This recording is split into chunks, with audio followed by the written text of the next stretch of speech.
నమస్కారం metro news కి స్వాగతం. ముందుగా హెడ్లైన్స్.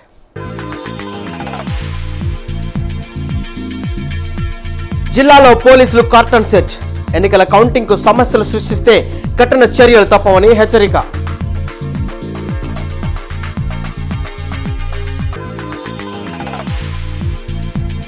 ఎన్నికల్లో దాడులకు పాల్పడతామని ఎమ్మెల్యే పీఆర్కే ప్రకటించినా పోలీసులు ఎందుకు చర్యలు తీసుకోలేదు ప్రశ్నించిన శ్రీకృష్ణదేవరాయలు, జూలకంటి.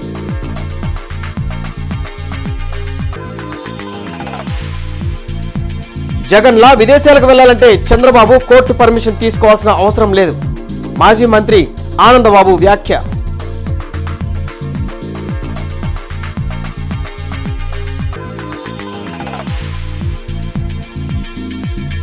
ప్రజలకు మంచి చేశాం కాబట్టే గెలుస్తామని ధీమాగా ఉన్నాం. మంత్రి బొత్స ప్రకటన.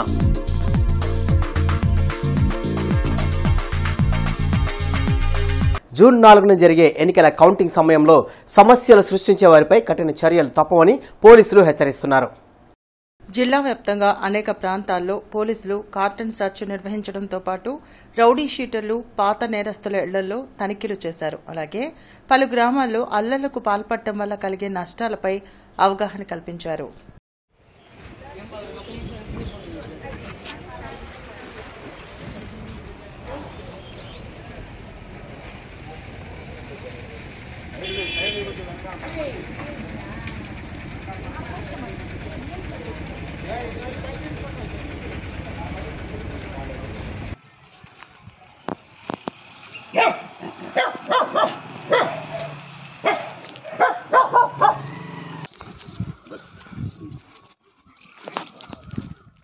ఎన్నికల తర్వాత దాడులు చేస్తామని మాచర్ల ఎమ్మెల్యే పిన్నెల్లి రామకృష్ణారెడ్డి అనేక సార్లు మాట్లాడినా పోలీసులు ఎలాంటి చర్యలు తీసుకోలేదని టీడీపీ నేతలు లావు శ్రీకృష్ణదేవరాయలు, జూలకంటి బ్రహ్మానందరెడ్డి విమర్శించారు. పల్నాడులోని మాచర్ల నియోజకవర్గంలో ఎన్నికల రోజు అనంతరం పథకం ప్రకారం దాడులు జరిగాయని టీడీపీ నేతలు లావు శ్రీకృష్ణదేవరాయలు, జూలకంటి బ్రహ్మానందరెడ్డి ఆరోపించారు. గుంటూరులో వారు మీడియాతో మాట్లాడుతూ ముందుగా దాడులు చేస్తామని పిన్నెల్లి సోదరులు హెచ్చరించినా పోలీసులు ఎలాంటి చర్యలు తీసుకోలేదని మండిపడ్డారు. దాడులపై తాము ముందే ఈసీకి, పోలీసులకు ఫిర్యాదు చేసినా ఫలితం లేకుండా పోయిందని చెప్పారు. పోలీసులు పీఆర్కేను హౌస్ అరెస్ట్ చేస్తే తప్పించుకొని హైదరాబాద్ వెళ్లారని, ఆయనపై ఏం చర్యలు తీసుకున్నారో చెప్పాలని డిమాండ్ చేశారు. ఏ విధంగా అయినా మా వైపు నుంచి ఏ అధికారికైనా ఈ విధంగా చేయండి, ఈ విధంగా చేయండి అని ప్రలోభ పెట్టినట్టు మా వైపు నుంచి ఉంటే we are ready to face any action. మేము ఈ విధంగా వీళ్ళని ఇబ్బంది పెట్టండి, వాళ్ళు ఇబ్బంది పెట్టండి అని చెప్పి ఎక్కడైనా ఉంటే కనుక వీఆర్ రెడీ, వీఆర్ ఛాలెంజింగ్. నేను రెడీ టు గివ్ నా ఏదైతే డేటా ఉందో, ఫోన్ ఉందో, అన్నీ నా డివైజెస్ అన్నీ నాయే కాదు, నా చుట్టుపక్కల ఉన్న వాళ్ళందరికీ కూడా డివైస్ ఇవ్వడానికి రెడీ. మీరు రెడీయా? మీరు ఎన్నిసార్లు మాట్లాడాలో వీళ్ళందరూ ఆఫీసర్స్తో కానీ మీరు చెప్పగలరా? మీరు రెడీగా ఉన్నారా ఛాలెంజ్ తీసుకోవడానికి? మరి ప్రత్యేకంగా ఒక సామాజిక వర్గం మీద నువ్వు కక్ష కట్టి ఎన్ని దాడులు చేపించావో మాచర్ల నియోజకవర్గంలో ప్రజలందరూ గమనించారు. మీ chief secretary, YCP chief secretary Jawahar Reddy, ఆంధ్రప్రదేశ్కి కాదు అతను. నువ్వు ఏ సామాజిక వర్గాన్ని, ఎస్సీ, ఎస్టీ, బీసీ, మైనార్టీ వర్గాలకి నీకు ధైర్యం ఉంటే, దమ్ముంటే నేను వస్తాను పద. ఏ సామాజిక వర్గాన్ని నువ్వు ఉద్ధరించావు? నువ్వు రాజకీయంగా వాడుకోవటం తప్పితే ఈ సామాజిక వర్గానికి ఒక రోడ్డు వేసావా, నీళ్ళు ఇచ్చావా, ఒక ఇల్లు ఇచ్చావా? 90% పూర్తి చేసిన టిట్కో ఇళ్లను కూడా 5 ఏళ్లు పడకన పెట్టి వాళ్ళ మీద కక్ష సాధించిన వ్యక్తివి నువ్వు. ఒక్క ఇల్లు ఇవ్వలేకపోయావు ఈ సామాజిక వర్గాలకి నువ్వు 15 ఏళ్ల పరిపాలనలో. సీఎం జగన్ విదేశాలకు వెళ్లాలంటే పర్మిషన్ తీసుకోవాలని, చంద్రబాబుకు ఆ అవసరం లేదని మాజీ మంత్రి నక్కా ఆనందబాబు అన్నారు. మంగళగిరిలోని టీడీపీ కేంద్ర కార్యాలయంలో నక్కా ఆనందబాబు మీడియాతో మాట్లాడారు. చంద్రబాబు భద్రతా కారణాల వల్ల అన్ని విషయాలు బయటకు చెప్పరని స్పష్టం చేశారు. ఓటమి భయంతో వైసీపీ నాయకులు ఎక్కడా కనిపించడం లేదని, రాష్ట్రంలో జరుగుతున్న అనేక అంశాలపై తాము ప్రతిరోజు స్పందిస్తున్నట్లు ఆనందబాబు వివరించారు. చంద్రబాబు నాయుడు గారి విదేశీ పర్యటన మీద నిన్న ఈరోజు విషపురాతలు రాస్తా ఉన్నారు. ఒకరోజు అనుమతి లేకుండా అమెరికాకి వెళ్ళాడని, ఈరోజు ఇటలీకి వెళ్ళాడని, దానికేదో వీళ్ళ అనుమతి తీసుకోలేదన్నట్టుగా రాస్తూ ఉన్నారు. అసలు వీళ్ళకెందుకు చంద్రబాబు నాయుడు గారు అమెరికా వెళ్ళాడా, ఇటలీ వెళ్ళాడా, యూరప్ కంట్రీస్కి వెళ్ళాడా, మీకు అవసరమా? ఆయనకి సెక్యూరిటీ రీజన్స్ కారణంగా అన్ని విషయాలు కూడా బయటికి చెప్పరు. మీకు చెప్పాలా? కోర్టు ఏమైనా ఆంక్షలు ఉన్నాయా నీకున్నట్టు? ఎన్నికలైన కాడ నుంచి ఎవడు మాట్లాడలేదు తెలుగుదేశం వాళ్ళు అని చెప్తున్నావు. పోలింగ్ తర్వాత సైలెంట్ అయ్యారని సిగ్గుండాలి ఆ మాట అంటానికి. పోలింగ్ తర్వాత తేలుగుట్టిన దొంగల్లాగా వ్యవహరిస్తుంది మీరు. జగన్మోహన్ రెడ్డి దగ్గర నుంచి కింద స్థాయి గల్లీ నాయకుడి దాకా పత్తా లేకుండా పోయారు. ఒక్కడు నోరు తెరవట్లా. పచ్చిమిర్చి ధరలు ఆకాశాన్ని అంటుతున్నాయి. 4 రోజుల్లో 100 రూపాయల నుండి 150 రూపాయలకు మిర్చి ధరలు పెరగడంతో వినియోగదారులు ఆందోళన వ్యక్తం చేస్తున్నారు. పచ్చిమిర్చి ధరలు ఒక్కసారిగా పెరిగిపోయాయి. కేజీ 20 రూపాయల నుండి 30 రూపాయలు ఉండే పచ్చిమిర్చి హఠాత్తుగా 100 రూపాయల నుండి 150 రూపాయలకు పెరిగింది.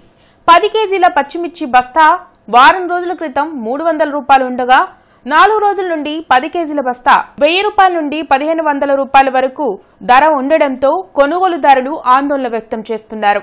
పచ్చిమిర్చి సాధారణంగా సన్నాలు, మీడియం, లావు రకాలను విక్రయిస్తూ ఉంటారు. సన్నాలు 100 రూపాయలు, మీడియం 80 రూపాయలు, లావు రకం 70 రూపాయలు ఉన్నట్లు వ్యాపారులు చెప్తున్నారు. మిర్చితో పాటు ఇతర కూరగాయలు, ఆకుకూర ధరలు కూడా అధికంగా ఉండడంతో వినియోగదారులు ఏమి చేయాలో తెలియక తలలు పట్టుకుంటున్నారు. అయితే గత వారం రోజుల నుండి వర్షాలు అధికంగా ఉండడంతో పచ్చిమిర్చి, కూరగాయలు, ఆకుకూరల ధరలు పెరిగినట్లు వ్యాపారులు చెప్తున్నారు. కారణం ఏదైనా అధిక ధరలతో సామాన్యుడకు మాత్రం ఇబ్బందులు తప్పడం లేదు. సన్నకాయలు 70 రూపాయలు, బజ్జికాయలు వచ్చి 60 రూపాయలు కేజీ. అంతకుముందు 100-120 రేట్లు తగ్గినాయి. మొదట వర్షాలు కాబట్టి సరుకు రాగా రేట్లు అమ్మాయి. ఇప్పుడు రేట్లు తగ్గినాయి పంటలు లేకపోవడం వల్ల. మిర్చి కూడా 80 రూపాయలు, 100 రూపాయలు దాకా. ఎందుకు ఏంటి కారణం? అంటే వానల పడి సరుకులు రాక తడిసిపోయి 2 రోజుల క్రితం అయితే 50 రూపాయలు, 40 రూపాయలు కిలో. ఈరోజు మాత్రం 80, 100, 120. రేట్లు భారీగా పెరిగినాయి. టమాటా కూడా కొద్దిగా కాస్ట్ బాగా పెరిగింది.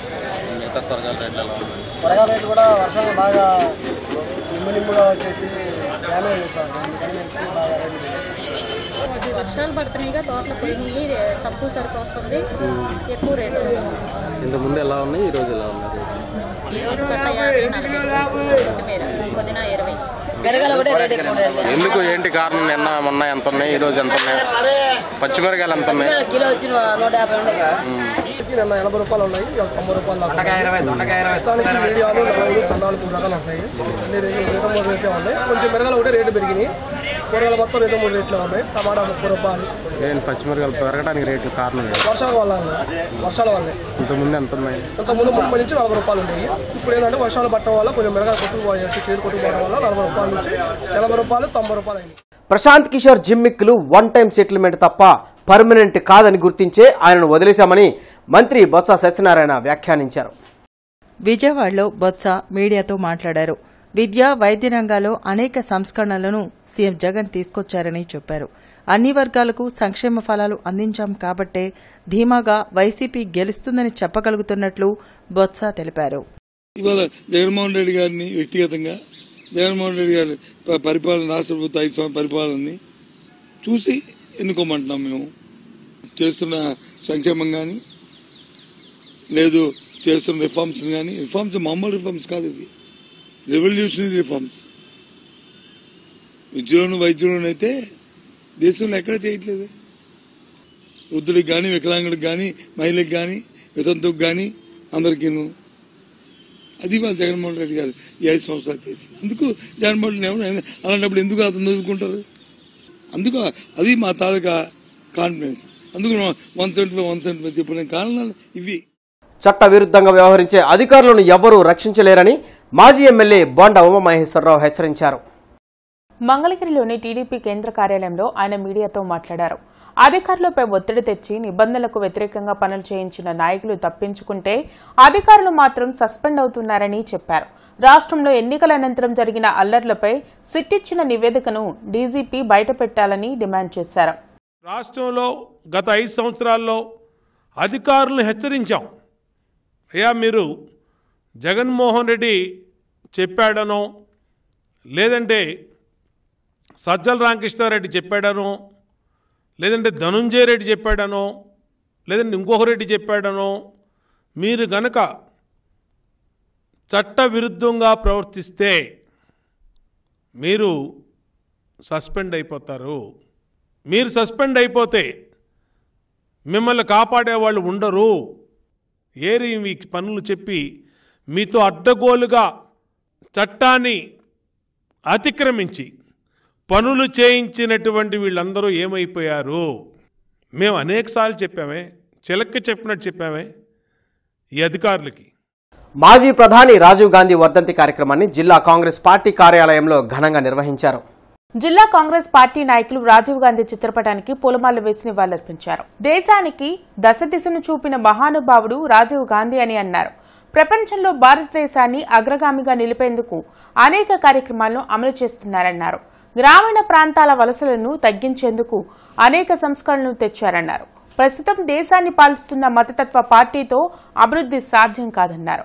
కాంగ్రెస్ పార్టీతోనే దేశాభివృద్ధి సాధ్యమవుతుందన్నారు. కార్యక్రమంలో జిల్లా అధ్యక్షులు లింగంశెట్టి ఈశ్వరరావు, కాంగ్రెస్ పార్టీ పశ్చిమ నియోజకవర్గ ఎమ్మెల్యే అభ్యర్థి జాన్ బాబు తదితరులు పాల్గొన్నారు.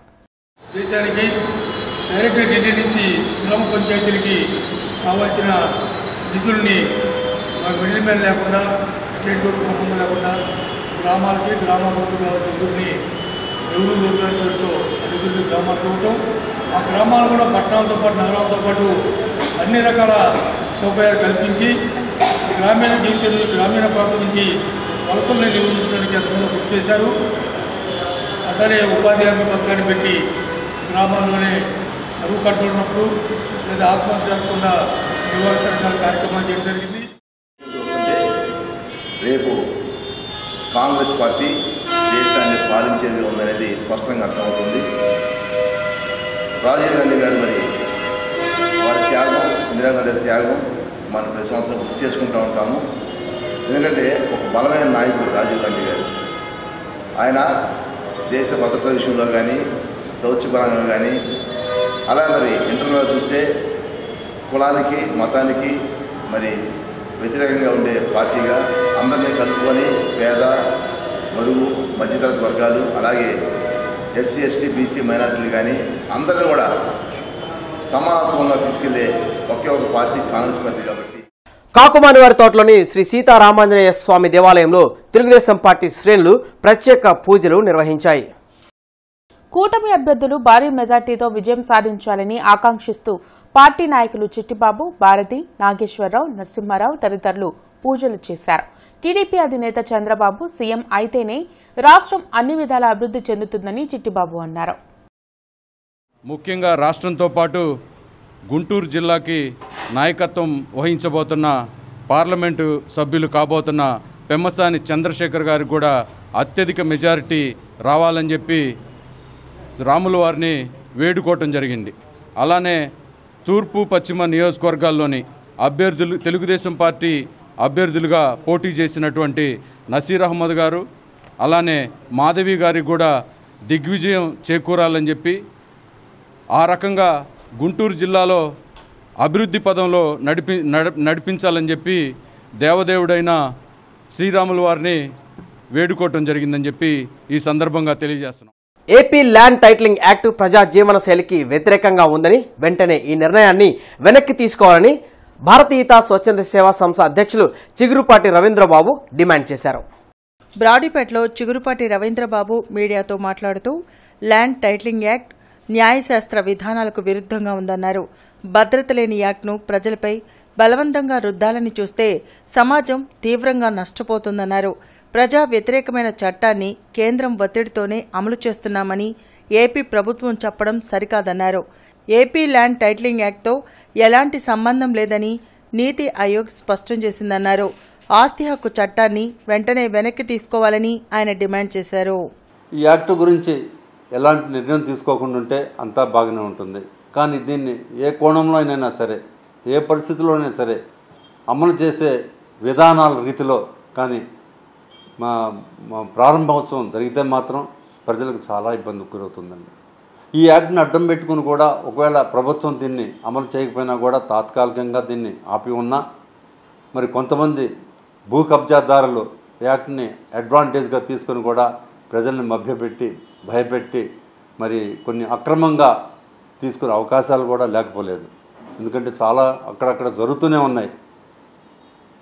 ఏ విధంగానైనా కానీ అందుకని మేము ఈ ప్రెస్ మీట్ ద్వారా తెలియజేసేది ఏంటంటే, ప్రజలందరూ కూడా తెలుసుకోవాల్సిన విషయం ఏంటంటే, భూ హక్కు చట్టం 100% ఇది ప్రవేశపెట్టి అమలు చేసేంత వరకు కూడా ఎవరైతే వారి యొక్క ఆస్తుల్ని టైటిల్ ఉందనుకుంటున్నారో, స్వాధీనంలో ఉందనుకుంటున్నారో, ముఖ్యంగా ముందుగా ఆ స్వాధీనాన్ని కాపాడుకోవాలి. టీడీపీ అధినేత చంద్రబాబు ఎన్ని ధ్వంసాలు సృష్టించినా ప్రజాస్వామ్యంలో వైసీపీ గెలుపు ఖాయమని మంత్రి జోగి రమేష్ స్పష్టం చేశారు. సంబరాలకు వైఎస్సార్ కాంగ్రెస్ పార్టీ శ్రేణులు సిద్దం కావాలని మంత్రి జోగి రమేష్ పిలుపునిచ్చారు. తాడేపల్లిలోని వైసీపీ కేంద్ర కార్యాలయంలో ఆయన మీడియాతో మాట్లాడారు. చంద్రబాబు, పురంధరేశ్వరి ఈసీకి ఇచ్చిన తప్పుడు ఫిర్యాదుల వల్లే అధికారులను మార్చారని ధ్వజమెత్తారు. రాష్ట్ర వ్యాప్తంగా ఎన్నికల అనంతరం గొడవలకు కారణం చంద్రబాబేనని జోగి రమేష్ దుయ్యబట్టారు. మరలా జగన్మోహన్ రెడ్డి గారు ముఖ్యమంత్రి కాబోతా ఉన్నాడని చెప్పేసి స్పష్టంగా చెప్తున్న ఈ పరిస్థితులు మనం చూసాం. ఈ పరిస్థితుల్లో ఎన్నికల్లో కుట్రలు పన్నారు, కుతంత్రాలు చేశారు. ఎలక్షన్ కమిషన్ కొంతమంది ఎస్పీలను మార్చారు, కొంతమంది కలెక్టర్లను మార్చారు. మార్చిన చోటే గొడవలు జరిగినాయి. ఆ గొడవలు జరిగిన దగ్గర మళ్ళా అధికారులను సస్పెండ్ చేశారు. ప్రజాస్వామ్య బద్దంగా జరిగే ఎన్నికల్లో ప్రజాస్వామ్యయుతంగా వైఎస్ఆర్ కాంగ్రెస్ పార్టీ నిలబడ్డాం. ప్రజల ఆశీస్సులతో గెలవబోతా ఉన్నాం. ఎన్నికల అనంతరం రాష్ట్ర వ్యాప్తంగా జరిగిన అల్లర్లపై ఏర్పాటైన సిట్ ప్రాథమిక విచారణ పూర్తి చేసింది. ఈ మేరకు డీజీపీ హరీష్ కుమార్ గుప్తాకు సిట్ చీఫ్ వినీత్ బ్రిజ్లాల్ నివేదికను అందించారు. పల్నాడు, అనంతపురం, తిరుపతి జిల్లాల్లో 33 హింసాత్మక ఘటనలు జరిగినట్లు సిట్ బృందం తేల్చింది. మొత్తం 1370 మందిపై ఎఫ్ఐఆర్లు నమోదైనట్లు పేర్కొంది. రాష్ట్రంలో ఎన్నికల అనంతరం జరిగిన హింసాత్మక ఘటనపై ఏర్పాటైన సిట్ డీజీపీకి ప్రాథమిక నివేదికను అందించింది. 2 రోజుల పాటు వివిధ ప్రాంతాల్లో పర్యటించిన సిట్ అధికారులు దాడులకు గల కారణాలు, నమోదైన కేసులు, తీసుకున్న చర్యలపై విచారణ చేశారు. మొత్తం 150 పేజీల నివేదికను SIT chief Vineet Brijlal DGP Harish Kumar గుప్తాకు అందించారు. 2 వర్గాలుగా విడిపోయి దాడులకు పాల్పడ్డారని, మరణాలకు దారితీసేలా రాళ్లదాడి జరిగిందని నివేదికలో అధికారులు పేర్కొన్నారు. ఇప్పటికే నమోదైన కేసుల్లో పలు సెక్షన్లు చేర్చాల్సిన అవసరం ఉందని సూచించారు. అలాగే జూన్ 4లోపు పూర్తిస్థాయిలో మరో నివేదికను అందిస్తామని సిట్ చీఫ్ పేర్కొన్నారు. వార్తలు ముగించే ముందు ముఖ్యాంశాలు మరొకసారి.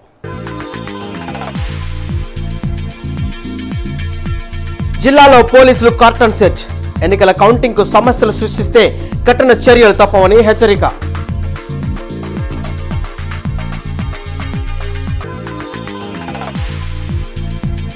ఎన్నికల్లో దాడులకు పాల్పడతామని ఎమ్మెల్యే పీఆర్కే ప్రకటించినా పోలీసులు ఎందుకు చర్యలు తీసుకోలేదు ప్రశ్నించిన శ్రీకృష్ణదేవరాయలు, జూలకంటి.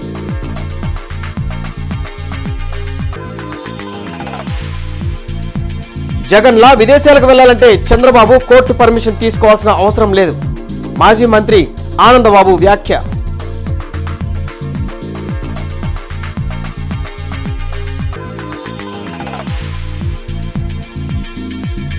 ప్రజలకు మంచి చేశాం కాబట్టే గెలుస్తామని ధీమాగా ఉన్నాం. మంత్రి బొత్స ప్రకటన.